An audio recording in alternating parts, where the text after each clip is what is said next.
Good morning students. बेटा previous lecture में हम चैप्टर नंबर 9 का टॉपिक न्यूटन सेकंड लॉ कर चुके थे। आज बेटा हम चैप्टर नंबर 9 जो कि हमारा क्या है force and laws of motion को ही कंटिन्यू करेंगे और आज का हमारा टॉपिक है Newton's third law. So what is Newton third law? To every action there is an equal and opposite reaction.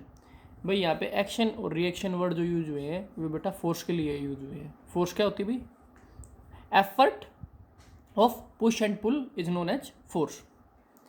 To every action there is an equal। भाई जब कभी भी कोई हम एक्शन करते हैं तो उसका इक्वल एंड अपोजिट हमें क्या मिलता है बेटा? रिएक्शन मिलता है। अगर मैं इसको मैथमेटिकली अगर मैं लिखना चाहूँ तो देखो F12 will be equal to minus F21। F12 बेटा force on one due to second, F21 force on second due to first one. देखो भाई लाइन में आगे कौन है? सेकंड है, तो भाई किस पे फोर्स लगेगी? सेकंड पे। लगाया कौन बेटा? फर्स्ट। अब देखो जब कभी भी कोई भी आप फोर्स एक्सर्ट करते हो किसके थ्रू? एक्शन, तो आपको क्या मिलती है बेटा? अपोजिट रिएक्शन मिलती है। कुछ एग्जांपल्स देख लेते हैं। जैसे भाई हम वॉक करते हैं जब, तो वॉक के केस में क्या होता है? हमारे फीट क्या करते हैं बेटा? एक्शन। ग्राउंड को आप पुश करते हो ना, ये क्या है? एक्शन। इस एक्शन के अपोजिट आपको इक्वल एंड अपोजिट क्या मिलता है? रिएक्शन। क्या मिलता है बेटा? रिएक्शन। किसके थ्रू? ग्राउंड के थ्रू बेटा। और आप आगे मूव कर पाते हो। ठीक है, आप अपने पैरों से बेटा ज़मीन पे क्या लगाते हो? एक्शन। अब यही एक्शन आपको रिएक्शन की फॉर्म में अपोजिट मिलता है और आप फर्दर मूव कर पाते हो। और ये रिएक्शन कौन लगाता है बेटा? ग्राउंड लगाता है। एक एग्जांपल और देख लेते हैं बेटा पंचिंग का। जब आप बेटा किसी चीज़ को पंच करते हो तो क्या होता है? जैसे ही आप उसको पंच करते हो तो आपको भी पेन होता है भाई। जैसे दीवार को अगर आप पंच करोगे तो क्या होगा? आपके हाथ में भी पेन होगा। ऐसा क्यों भाई? क्योंकि देखो आपने दीवार पे फोर्स एग्जर्ट की। अब दीवार ने इक्वल एंड अपोजिट फोर्स किस पे एग्जर्ट किया बेटा? आपके फिस्ट पे या आपके पंच पे। नेक्स्ट है भाई इसी का अगर आप और एग्जांपल देखना चाहते हो तो बेटा बर्ड्स का ले लो। बर्ड्स अपने जो विंग्स होते हैं उनसे क्या अप्लाइड करते हैं बेटा? एक एक्शनल फोर्स। और भाई जो हमारी एयर वहाँ पे होती है उसके सराउंडिंग में वो क्या देती है बेटा? रिएक्शन। और भाई आपके जो बर्ड है वो क्या कर पाते हैं बेटा? फ्लाई कर पाते हैं। तो बेटा ये कुछ एग्जांपल थे किसके? न्यूटन थर्ड लॉ के। और भाई इसी के साथ आपका न्यूटन थर्ड लॉ कंप्लीट होता है, हो जाता है बेटा। नेक्स्ट जो हमारा टॉपिक है भाई वो है law of conservation of momentum. Law of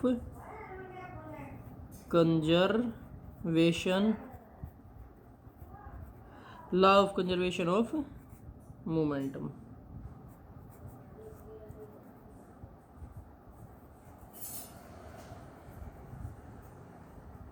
बेटा प्रीवियस लेक्चर में हम मोमेंटम के बारे में स्टडी कर चुके थे और फोर्सेस के बारे में स्टडी कर चुके थे और उन दोनों के बीच में रिलेशन को भी क्या कर चुके थे बेटा? स्टडी कर चुके थे।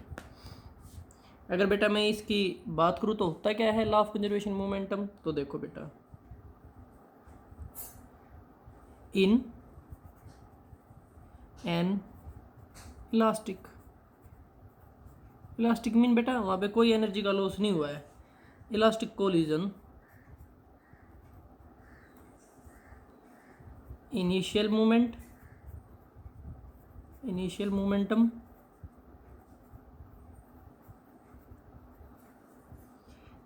बिफोर कोलिजन, जो कि आपका कैसा बेटा? बिफोर कोलिजन है, is always equal to final momentum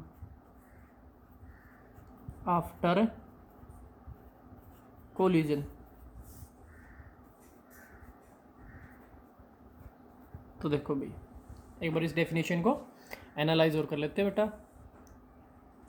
in an elastic collision, बेटा एक इलास्टिक कोलिजन के अंदर इलास्टिक और बेटा प्लास्टिक, ये हम बोल सकते हैं इन इलास्टिक दो टाइप की चीज़ें होती हैं। इलास्टिक जैसे आपकी बेटा रबर बैंड है वो परफेक्ट इलास्टिक तो नहीं होता, लेकिन अप्रोक्सीमेटली क्या आता है बेटा, वो इलास्टिक होता है। कहने का पर्पज़ बेटा यहाँ पे एनर्जी का लॉस नहीं हुआ है। तो in an elastic collision initial moment before collision is always equal to final momentum after collision. तो भाई जो कोलिजन से पहले मोमेंटम, कोलिजन होता है बेटा टकराव, किसी चीज़ का टकराना, तो जो किसी भी कोलिजन से पहले का मोमेंटम और बाद का मोमेंटम हमेशा क्या मिलता है बेटा, सेम मिलता है। अगर मैं इसको सिंपलेस्ट फॉर्म में लिखूँ लॉ ऑफ कंजर्वेशन मोमेंटम को, तो भाई हम बोल सकते हैं momentum of an isolated system, of an isolated system remains conserved या कांस्टेंट बेटा। ठीक है, आपकी मर्जी, दोनों में से बेटा आप कोई भी एक डेफिनेशन लिख सकते हो। तो बेटा देखो, ये हमारी एक बॉल है, इसको हम एज्यूम कर लेते हैं बॉल ए, और ये हमारी कोई बॉल है बेटा बी।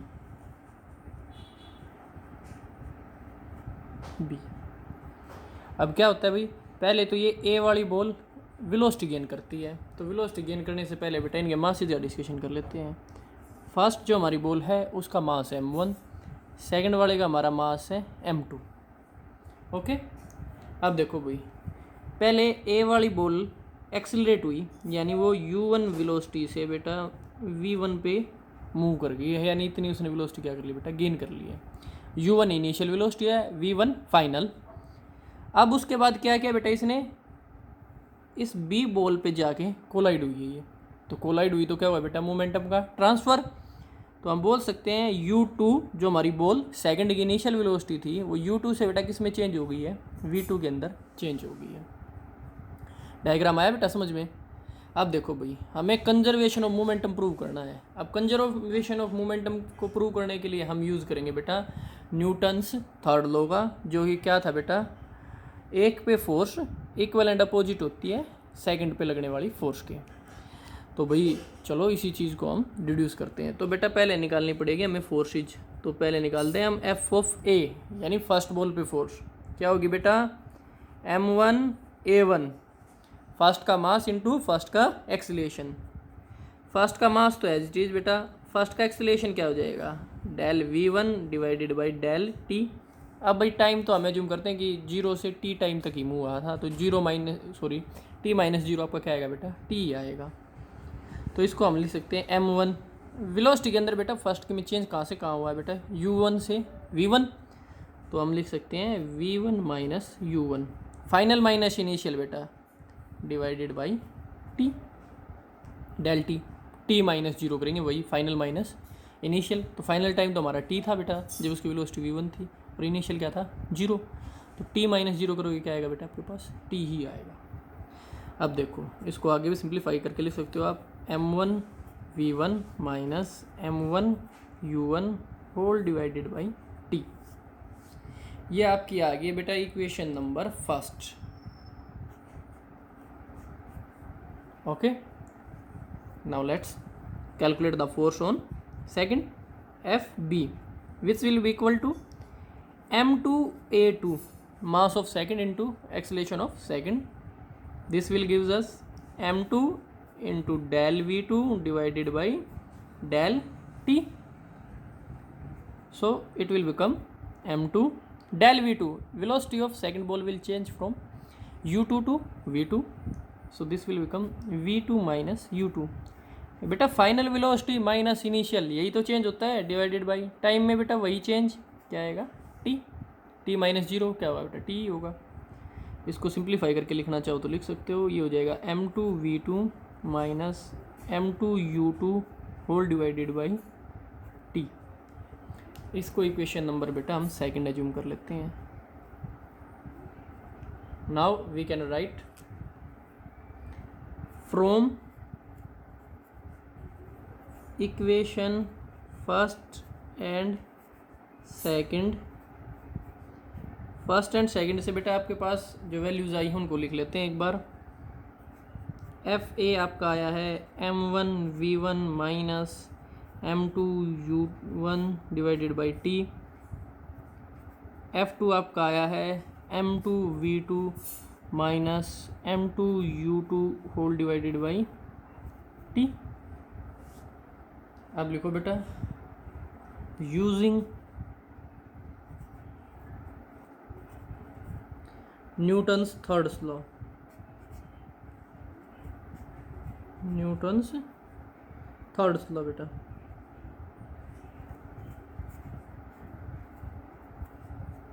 न्यूटन थर्ड लॉ क्या बताता है बेटा, एफ ऑफ ए, जो फोर्स ए पे जो लगेगी वो इक्वल टू होगी किसके, minus of force on second action and reaction.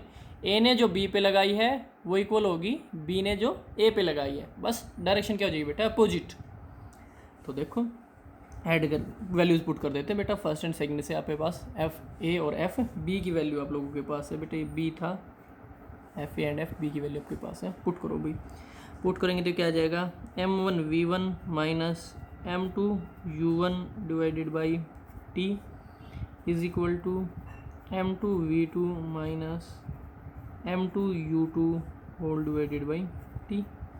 T से टी बेटा दोनों साइड क्या हो जाएगा आपका, कैंसिल आउट, और आपके पास इक्वेशन मिलेगी m1v1 minus m2u1 is equal to m2v2 minus m2u2।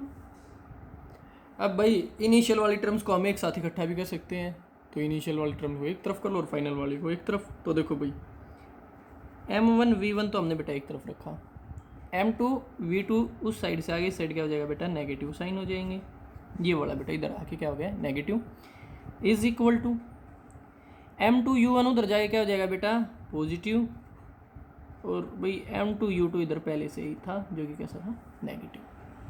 तो बेटा जो ये आपकी टर्म आई है लास्ट वाली, ये किसको शो करती है बेटा, कंजर्वेशन ऑफ मोमेंटम को। ये जो आपका लास्ट रिजल्ट आया है ये क्या शो करता है बेटा, conservation of momentum, conservation of momentum. देख सकते हो आप बेटा, इनिशियल मोमेंटम किसके इक्वल है भाई, फाइनल मोमेंटम के। ये देखो ये रहा ये तो है बेटा फाइनल v1 और v2 वाला, तो और u1 u2 वाला इनिशियल। तो आपका इनिशियल मोमेंटम किसके इक्वल है बेटा, फाइनल मोमेंटम के क्या है, इक्वल है। और हम बोल सकते हैं कि आपका टोटल मोमेंटम क्या रहा है बेटा, कांस्टेंट रहा है। अगर आप इन दोनों टर्म्स को एक तरफ ले जाके दिखाना चाहो तो एक तरफ भी ले जाके दिखा सकते हो। देखो अगर लिख के दिखाना चाहो तो कोई नेसेसरी नहीं है भी, ये m1v1 माइनस m2v2 तो इधर पहले से ही था, ये इधर आगे बेटा नेगेटिव साइन m2u1 और ये वाला positive m2u2 is equal to 0। आप देख सकते हो ये सब का सम किसके इक्वल आया है, 0 के इक्वल आया है। यानी किसको प्रूव करता है बेटा, ये कंजर्वेशन ऑफ मोमेंटम को प्रूव करता है। क्वेश्चन कर लेते हैं बेटा, law of conservation of momentum से related. A bullet of mass 20 gram is horizontally fired. बेटा 20 ग्राम की बुलेट थी, बुलेट, और कैसे फायर की गई भाई, हॉरिजेंटली। हॉरिजेंटल बेटा वर्टिकल ये होता है और हॉरिजेंटल आपका ये एक्स एक्सिस आपका कैसे लेते हैं हम, हॉरिजेंटली, जबकि वाई को हमेशा वर्टिकली लेते हैं। With a velocity of 150 metre पर सेकंड, कितनी वेलोसिटी से बेटा, 150 मीटर से। From a pistol of mass 2 gram, भाई गन है और उसका मास कितना है, 2 kilogram. What is the recoil velocity of pistol, भाई जो झटका लगता है बैक साइड जो आपकी गन पे, वो कितनी स्पीड का होगा। तो देखो भाई एक बार डायग्राम ड्रा कर लेते हैं। ये बेटा हमारी कोई गन है, इससे ये एक बुलेट निकल के गई है भाई, गन को देखे बुलेट लंबी है ना। अब बात कर लेते हैं, हमारी जो गन है उसका मास m1 है, ठीक है, इनिशियल वेलोसिटी u1 है, फाइनल m2v2 है, सॉरी v1 1 आएगा बेटा, मास 1 है ना इसका, तो m1 v1। जैसे ही सिमिलर आप अपनी बुलेट के लिए भी अज्यूम कर सकते हो, m2u2 एंड m2v2। ये बेटा बिफोर फायरिंग है और ये v2 आपकी क्या है, आफ्टर फायरिंग। तो चलो भाई इसी चीज़ को हम लिखते हैं और सोल्व करते हैं। तो पहले तो निकालते हैं हम भाई जो हमारा टोटल मोमेंटम रहा है वो क्या है। तो चलो मोमेंटम, टोटल मोमेंटम यहाँ पे लिख लेते हैं बेटा solution. Total momentum, total momentum before firing.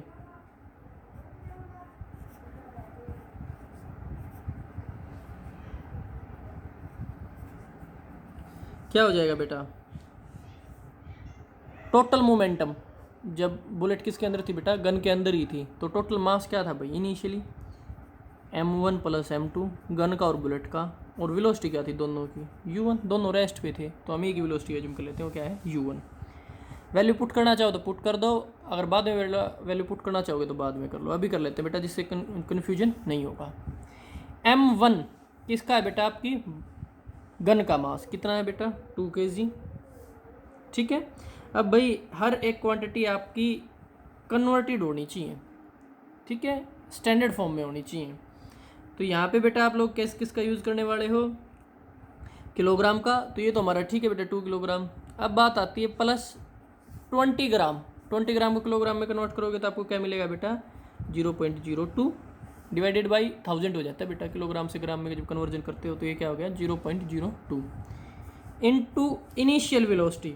Initial velocity क्या है बेटा, दोनों किस पे हैं, रेस्ट पे हैं, तो इनटू 0 आपका क्या मिला बेटा 0 मिला भाई total momentum before firing. Now let discuss second case. Total momentum